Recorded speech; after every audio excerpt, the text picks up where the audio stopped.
What's up, guys? I'm here at Beaver Toyota in St. Augustine, Florida with this brand new 2025 Toyota 4Runner. Now, this is the Trailhunter trim level, which is a brand new trim level on the 4Runner. They've never had it before. They added it for 2025 model year, and it sits right at the top of the lineup alongside with the TRD Pro. Both of them are off-road oriented vehicle. Both of them serve different purpose. We're going to touch on that while I'm going to take you in a complete tour of this vehicle. We're going to check it out, exterior, interior, technology, powertrain capacities, and electronics. And unfortunately, I won't be able to take this one for a test drive because it's been sold. It's just pending delivery. But if they have another i4 Max, which is the engine that it's powering up this thing, I might be able to take it for a spin. So if you like watching videos like this, don't forget to check out the rest of my channel, hit that like and subscribe button. And now let's get back to this.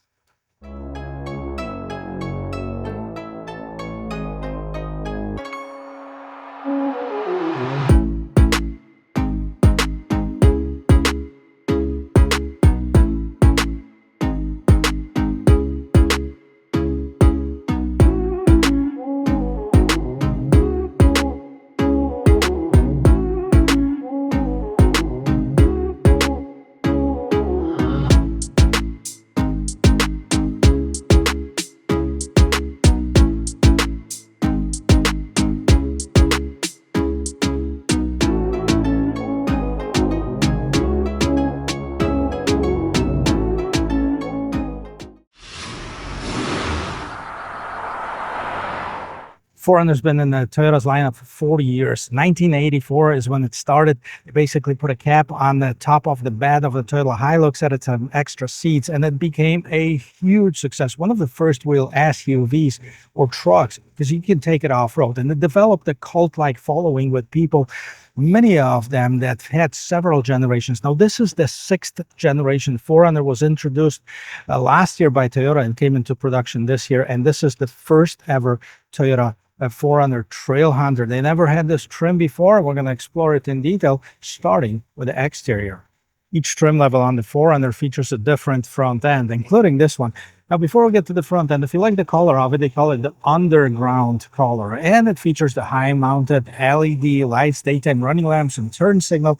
And it is a Trailhunter. It even has a Trailhunter logo inside of the lights. Now, the grille is quite different than you've seen on any of the other Toyotas. We have kind of that vintage Toyota spelled out front-facing camera, and as we scroll down, you'll see the light bar that's lit up right now. Also, a set of Rigid Industries fog lamps that can be either illuminated in amber or white. Scrolling down, you have a set of some serious skid plates. This is no joke, guys. This is plastic, but they're right here. A serious steel skid plate. The vehicle sits almost 11 inches off the ground, so plenty of ground clearance to clear many obstacles while you're trail riding it. Now, this is one of the top 2 trims that are available, both of them powered by the same, more powerful i4 Max engine. Let's take a look and see what it is. The 4Runner is available with 2 different engine choices. The Trailhunter exclusively with this one, which is a 2.4 liter turbocharged i4 Max engine, which is a hybrid engine, 326 horsepower, 465 pound-feet of torque. It has made it to an 8-speed automatic transmission. This vehicle features a part-time 4-wheel drive system. Now, you also had the Trailhunter on this air filter right here, and the engine looks kind of like a Hot Masters, no engine cover, but we really don't need one.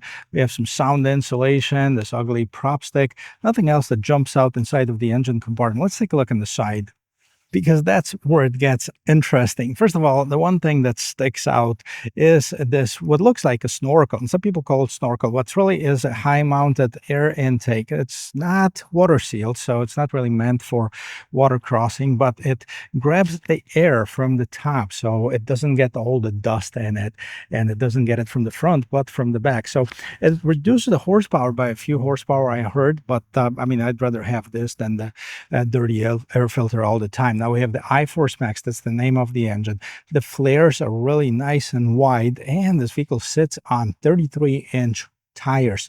Toyo tires, open country all-terrain tires, 18-inch rim in this nice bronze color. Now, of course, this is an off-road tuned suspension made by Old Emo with like the separate reservoirs, and you have the Trailhunter. That's spelled out right there on top.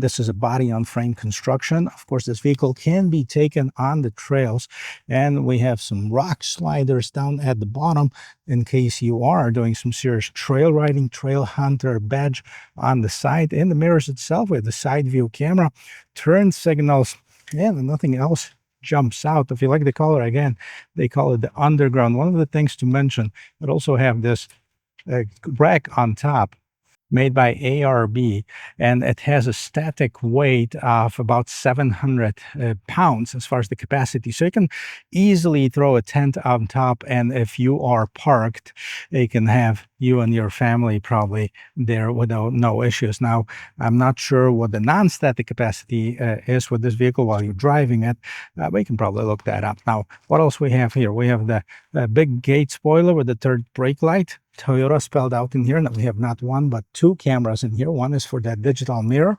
and the other one is for the rear view camera. This is lock and unlock. Also, it opens up the rear window. This is such a cool feature, and I'm glad Toyota left it. With 4Runners, they've had it for years and years.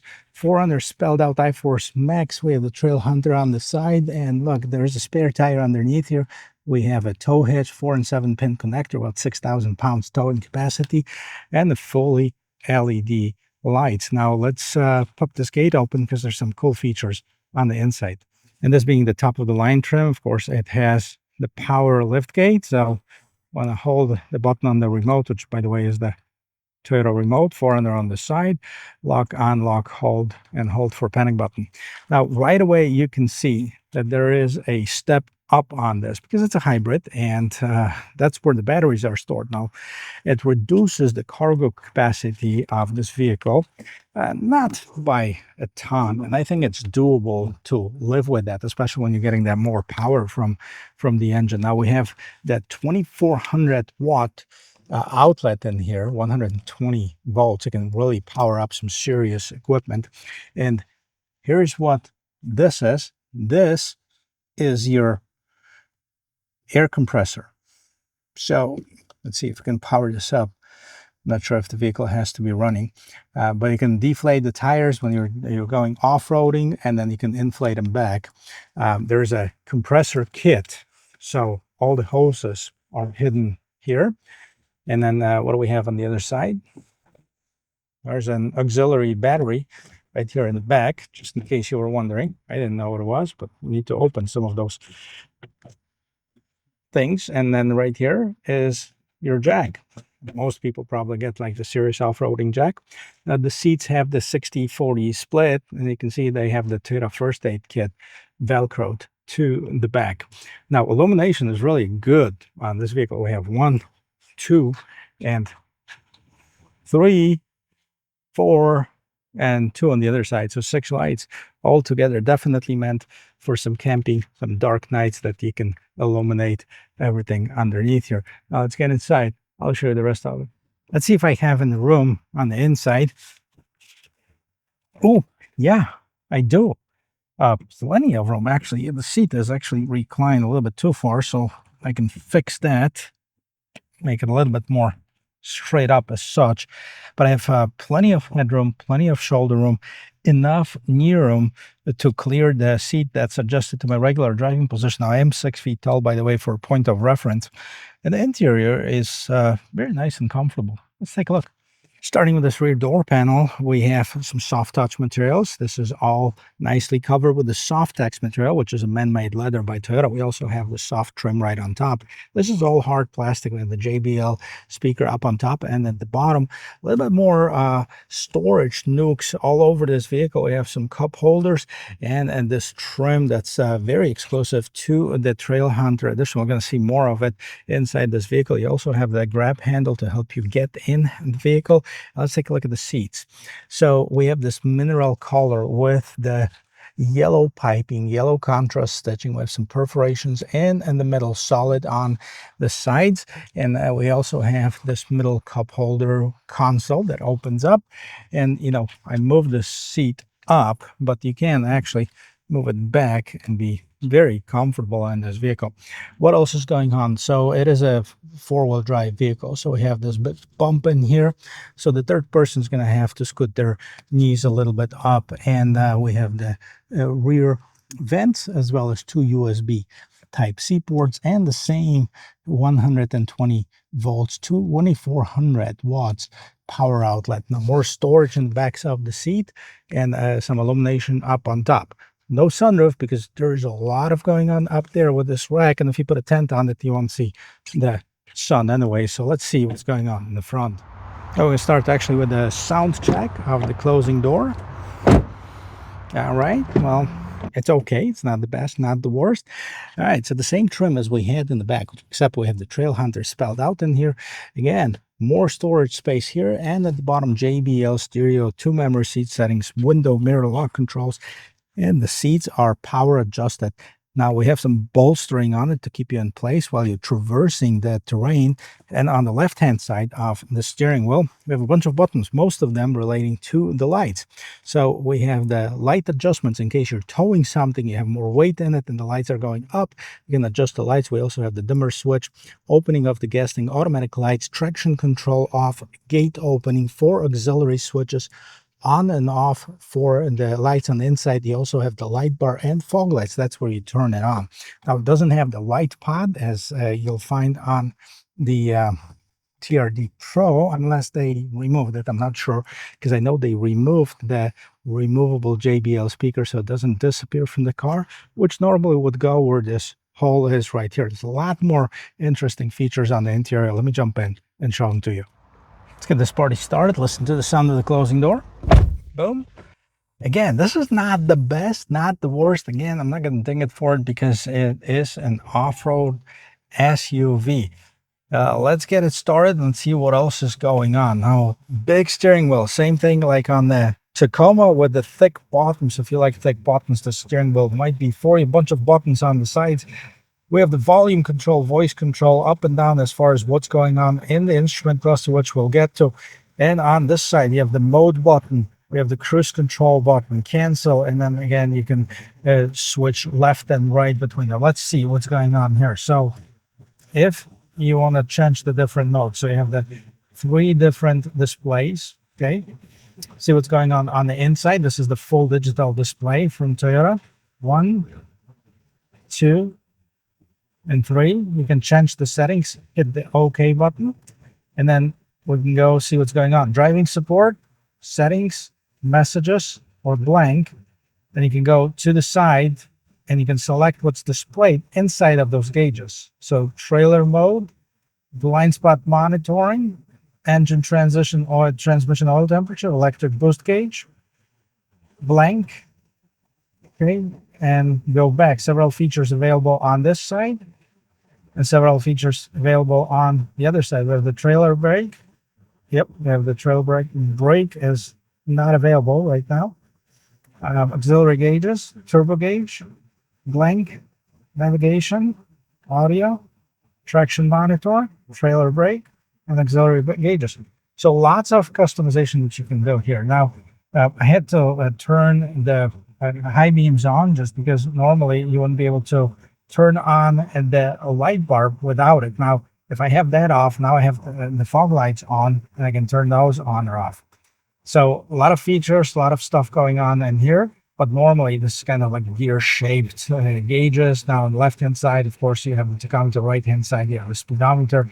Bunch of customization. And see, as I push the brake pedal, the brake lights appear here. So does it do it with the turn signals? No, but it has that green light that kind of indicates that it has it. So, all right, what's going on in the infotainment system? So this is Toyota infotainment system. We've gone through it several different times. They use it pretty much on all of the new models. We're going to cancel the setup here and go to the main screen. So first of all, as far as navigation, it is a subscription-based navigation system, or you can use your Android Auto, Apple CarPlay. They're both wireless. As far as the audio, you have the FM, AM, and satellite radio, Sirius XM, and you can connect to your phone, of course, wirelessly. Trip information, vehicle alert, and a whole bunch of adjustments that you can make on the vehicle. So Bluetooth devices, general notifications, Wi-Fi display, sound, media, voice search, vehicle customized, dealer info. Not going to go through it. There's no time for it either. Down below that, you have the power and volume knob, as well as these large knobs for adjusting the temperature, dual zone climate control, and then you have the heated and ventilated seats, heated steering wheel, and the buttons to control the fan speed modes. And this is actually the fan speed, so it turns off the fan at all. And the front window defroster, rear window defogger, or vice versa, air conditioning, and then down here at the bottom you have the wireless chargers. Then you have the regular shifter. This is a pretty powerful shifter that we have on this vehicle. Hard time four-wheel drive, so you have to select it: 2 high, 4 high, or 4 low. And then you have the auto hold for the brakes, parking brake, and then you have the MTS, multi-terrain select, which you can go into different modes. So drive modes are right here, and let's see what they are.